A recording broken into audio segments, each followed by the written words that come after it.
Décidé dans la précipitation, évidemment, comme la plupart des dizaines d'autres rassemblements partout en France. Je crois qu'à la violence qu'on a subie ce matin, il faut quand même quelques mots, pas très longs. Je me propose de débuter.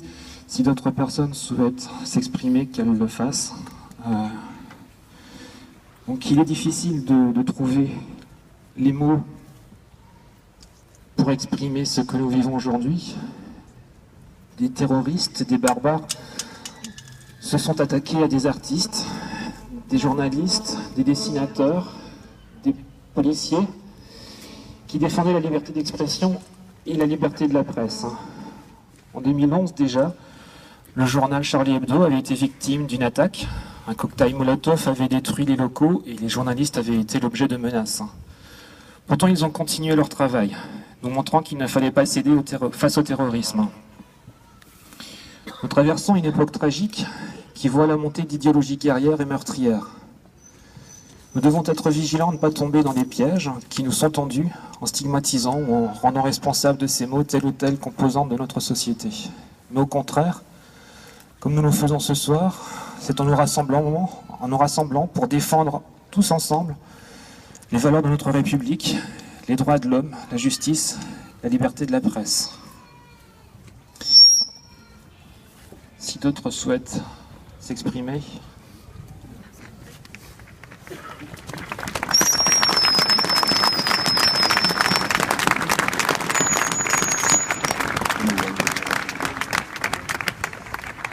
Chers amis, au nom de l'espoir, ma première pensée a été pour des dessinateurs locaux. Je pense à Phil Ummenstock, je pensais à son fils Jacques, à notre autre dessinateur Christian Kessler, qui, tous trois, à travers leurs dessins, mettent également souvent leur vie en péril, parce que ce qu'ils expriment en termes de résistance à une montée de l'intolérance est aussi fort, aussi puissant que ce qu'on a pu voir dans Charlie Hebdo. Leur audience n'est pas nationale, pas encore, mais on peut craindre aussi pour la vie de tous ceux qui, localement, régionalement, s'engagent pour préserver les libertés essentielles, notamment la liberté d'expression. On peut craindre que tous ces gens, à terme, se trouvent menacés partout où ils sont. Et le terrorisme, de ce point de vue-là, ne vient pas que de l'étranger, il est à l'intérieur de nos murs. Nous savons à quel point il est difficile, y compris sur le plan local, d'oser une parole d'opposition. Et donc, c'est déjà à ce niveau que commencent à se construire peu à peu les murs de l'intolérance. Il faut les combattre où qu'ils soient, locaux, régionaux, nationaux, internationaux. Il faut nous unir, les amis, refuser d'avoir peur, aller toujours plus loin dans l'expression de nos convictions fondamentales, que sont la fraternité, la liberté, l'égalité entre tous. Merci.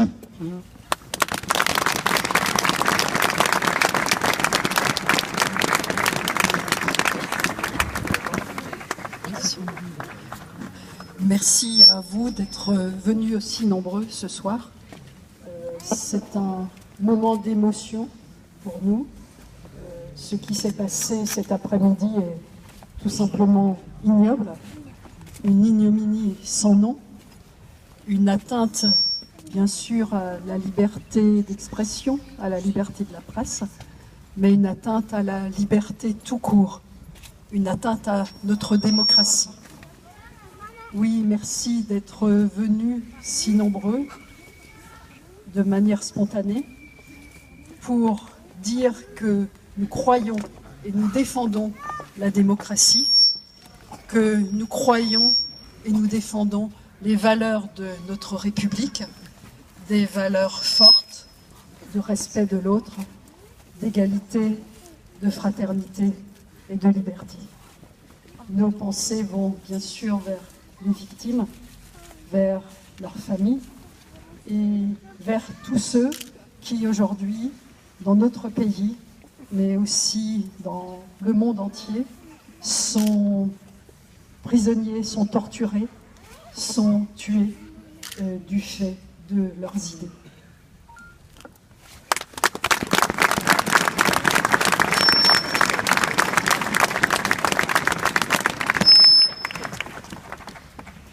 Bonsoir à toutes et à tous, c'est Eric Stroman, le député de la circonscription qui s'exprime. Je suis heureux de ce rassemblement que tu as pris l'initiative d'organiser ce soir. On s'est tous levés ce matin, on ne pensait pas qu'on allait se retrouver à 18h30, ici à Colmar. Il y a des familles qui pensaient voir leur mari, leur conjoint rentrer. J'ai en tête l'image d'un policier, puisque ça a été filmé, on l'a vu sur les réseaux sociaux, implorer un terroriste de ne pas l'abattre. C'est des images qui restent gravées dans notre esprit. Ce 7 janvier marquera certainement un tournant dans l'histoire de notre pays, comme l'a été le 11 septembre 2001 aux États-Unis. Et je crois que ce rassemblement de ce soir, c'est d'abord marquer notre attachement à la démocratie. Il y a un débat, qu'il y ait des oppositions, c'est naturel. Le rôle de la presse, c'est d'être le contre-pouvoir. Et puis, j'ai une pensée, en particulier pour Cabu et les autres dessinateurs, qui évidemment, sur le ton de l'humour, faisaient passer un message.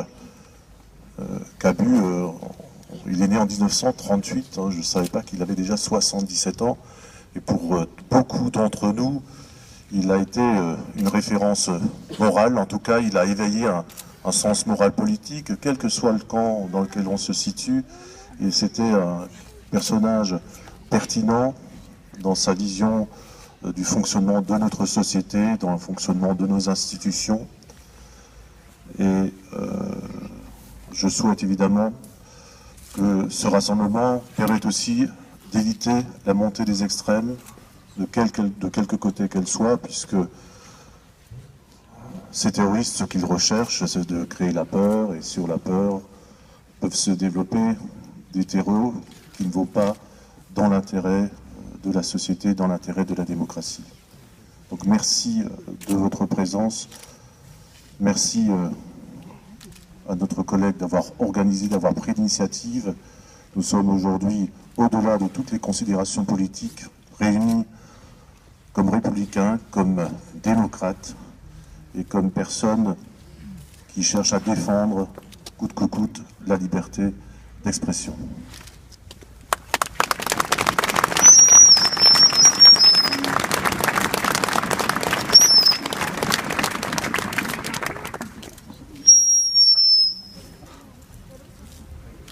Bonsoir. Simplement, je voulais dire, moi j'ai grandi avec Choron, Cabu, Wolinski, et ils m'ont permis, avec plein d'écrivains, de journalistes, de politiques, de forger ma liberté de penser, de croire. Et j'ai envie que mes enfants aient cette chance d'avoir des gens qui vont leur apporter la même chose. Donc je suis là ce soir avec eux pour les soutenir et parce que je veux que mes enfants aient cette chance que j'ai eue grâce à des hommes comme eux. Voilà, c'est tout.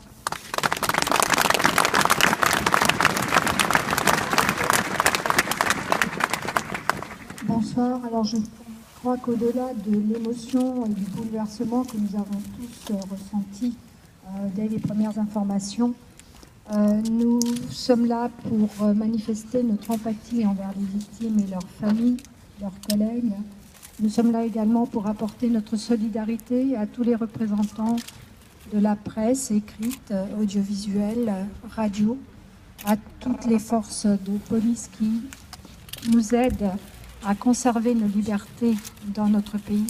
Mais je crois qu'au-delà de nos origines, au-delà de toutes nos religions, nous sommes là également parce que nous savons qu'il nous appartient à chacun de faire en sorte que nous puissions vivre ensemble et lutter ensemble contre l'obscurantisme, les fanatismes et les intégrismes. Merci.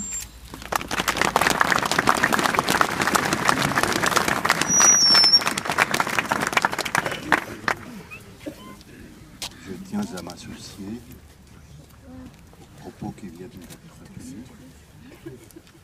Une année se termine, la nouvelle année commence plutôt très mal. Très mal dans la mesure où nous sommes meurtris au plus profond de nous-mêmes, meurtris parce qu'à travers le fanatisme, on arrive à de tels résultats qui nous scandalisent, qui, en quelque sorte, est un irrespect par rapport à la reconnaissance, par rapport à la moralité, par rapport à ce que nous sommes sur Terre. Il suffit de quelques personnes pour provoquer cette catastrophe d'une telle ampleur, catastrophe meurtrière, que nous condamnons naturellement. Et en fonction de ça, naturellement, nos premiers sentiments se doivent d'être en côté des familles des victimes qui aujourd'hui souffrent profondément à travers cette sauvagerie. Sauvagerie qui, dès la première semaine de cette année 2015, nous annonce, je ne pense pas aller jusque-là, nous annonce quand même quelques moments difficiles dans la mesure où cette action peut provoquer l'effet boule de neige. Je ne le souhaite pas. Nous sommes en République. Chacun se doit d'être respecté en tant que personne. Et si l'État français assume la totalité de sa mission, pour l'État, ce devait être la première mission que de nous garantir par rapport à de tels actes. Mais naturellement, tout n'est pas faisable. Il y a toujours des failles quelque part. Donc aujourd'hui, nous avons naturellement le résultat d'une telle sauvagerie. Alors d'abord, je vais parler, première pensée pour les victimes, les familles des victimes, mais tous les Français, pas seulement les Français, également toutes les personnes des pays civilisés condamnent aujourd'hui ce type de comportement que nous ne pouvons pas accepter. Et en cela, naturellement, je m'associe à la manifestation qui a été organisée pour crier haut et fort ce que nous devons condamner, quelle que soit notre façon de penser, quelles que soient nos sensibilités, puisqu'il y va de l'honneur des Français, il y va du respect des Français, il y va certainement aussi de l'équilibre de notre pays dans le monde entier. Donc, ayons une pensée pour les familles de ces victimes et gardons en mémoire cet événement qui nous a marqués et qui doit encore nous rendre beaucoup plus attentifs quant au futur. Merci beaucoup.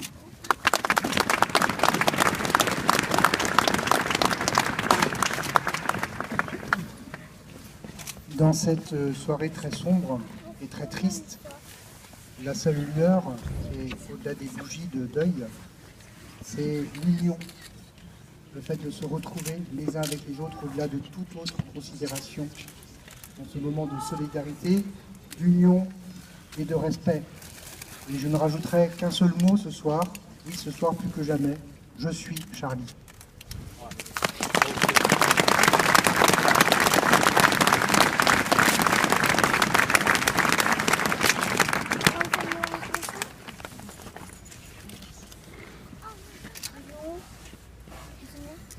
Charb, Tinius, Cabu, Wolinski, Bernard Maris et les 7 autres personnes assassinées aujourd'hui rejoignent les listes trop longues des victimes du terrorisme.